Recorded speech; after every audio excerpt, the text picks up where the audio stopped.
ano ang maa-advise sa mga pamilyang naiwan dito na gumagasta din sa bawat padala ng isang Ay, OFW? nako. Sige, Vince. Ikaw Okay, na muna. go Manero mo, ano? Vince. Oo. Ang rule ko dyan ay, ang income sa abroad, yan dapat ay inilalaan natin para sa mga pangarap natin. So pag-aaral, pabahay, mga big ticket items, no?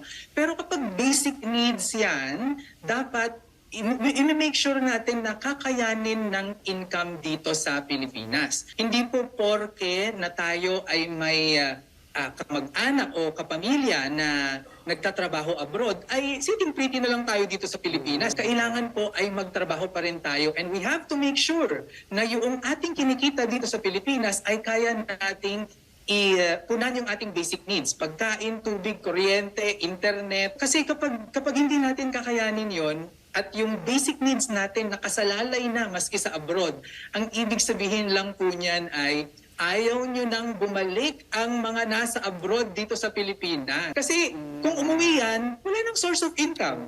Kaya dapat po yung mga nandito sa Pilipinas, unang-una, pangalagaan, ang remittance na pinapadala, at kung hindi nga lang pangalagaan, ay kung kaya palaguin pa ito at gamitin yun sa pagnenegosyo. Pangalawa ay maghanap po tayo ng pagkakakitaan para hindi tayo maging dependent doon sa mga nasa abroad. Malaking bagay ang suporta talaga ng mga pamilyang naiiwan dito, ha?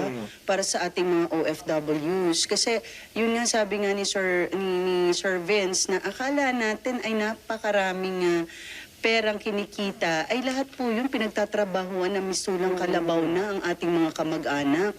At may ugali pa tayong pang-emotional blackmail na pag hindi nagpapadala, masama ka na agad. Ang dadagdag ko lang din siguro dyan, sa mga OFWs din natin, sabihin natin kung ano yung katotohanan doon sa mga family members natin dito sa Pilipinas. Kasi yung mga pinopost natin sa social media, Yan.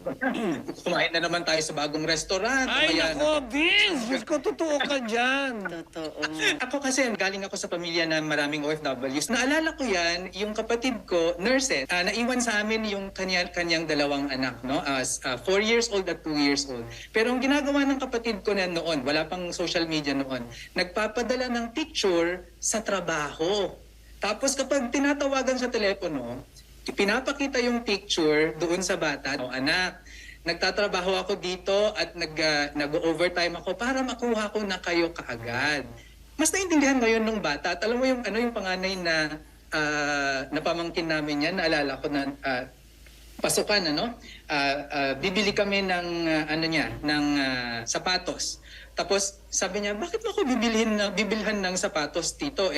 Okay pa naman yung sapatos ko. Yan. Nai-internalize ng mga bata yung mga ganitong mensahe. So, wag natin silang i-shelter, kumbaga, o quote-unquote, pinoprotektahan natin. Wag na nating sabihin na ganito, na mahirap ang buhay, na may problema sa pera, kasi baka mag-alala pa yung mga bata. Actually, hindi natin sila tinetrain na humarap sa katotohanan ng buhay kung hindi natin yung sasabihin sa kanila. Sasabihin talaga kung ano man ang totoo. Nako, Sir Vince, maraming salamat sa oras ninyo. Alam kong marami pa tayong sanang pwedeng pagkwentuhan, pero sana magbalik kayo na makausap namin muli dito sa Ang Tinig Nyo. Okay, maraming salamat, Sir Vince! Maraming salamat, and Miss Carla. Nice to meet you.